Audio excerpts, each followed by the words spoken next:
Set అవుతుంది. 3 to 5 years మీ దగ్గర ఉంటారు కదా, ఆ ఏజ్లో గుడ్ థింగ్స్ బ్యాడ్ థింగ్స్ అనేవి మీరు ప్రాక్టికల్గానే మీరు నేర్పిస్తూ చూపిస్తున్నారు. కాబట్టి వాడికి అన్నీ కూడా గుడ్ హ్యాబిట్స్ అనేవి ఆ ఏజ్లో అలవాటు అయితే వాడి భవిష్యత్తులోని ఖచ్చితంగా మంచి లక్షణం అంటే మంచి హ్యూమన్ బీయింగ్గా బయటకు వచ్చి ఉన్నది. ఈ మధ్య మనం రోజు న్యూస్ చూస్తున్నాం కదా, అంటే ఒక అమ్మాయి ప్రేమించింది అనుకోండి, ప్రేమించినప్పుడు అమ్మాయి రిజెక్ట్ చేస్తే ఇది ఏం చేస్తాడు, వెంటనే దాన్ని యాసిడ్ పోర్చడమో లేదా కత్తితో దాడి చేయడమో, ఇలాంటి సంఘటనలు మనం అనేకం చూస్తున్నాము. ఇలాంటివన్నీ జరగకుండా మంచి మంచి ఐడియాస్ తప్పు ఒప్పు అనేది మనం నేర్పించాల్సింది మీ దగ్గర నుంచే. ఎందుకంటే మీరు మదర్స్, వాళ్ళ ఓన్ మదర్ కాకుండా నెక్స్ట్ మదర్స్ వేరే. ప్రతి నెల 2 ఈవెంట్లు ఉంటాయి మాకు.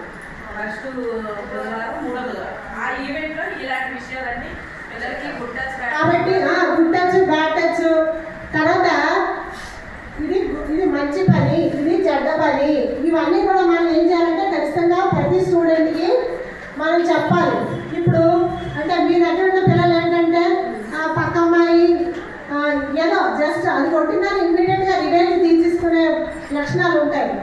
కానీ కొడితే నువ్వేం చేయకమ్మా, నేను ఉన్నాను, నాకు చెప్పు, నేను తనకి ఏదో చెప్తాను, తనకు కూడా పనిష్మెంట్ ఇస్తాను అన్నట్టుగా తెలియ చెప్పి మీరు ఆ రకంగా ఆల్రెడీ చాలామందికి ట్రీట్ చేసే ఉండొచ్చు.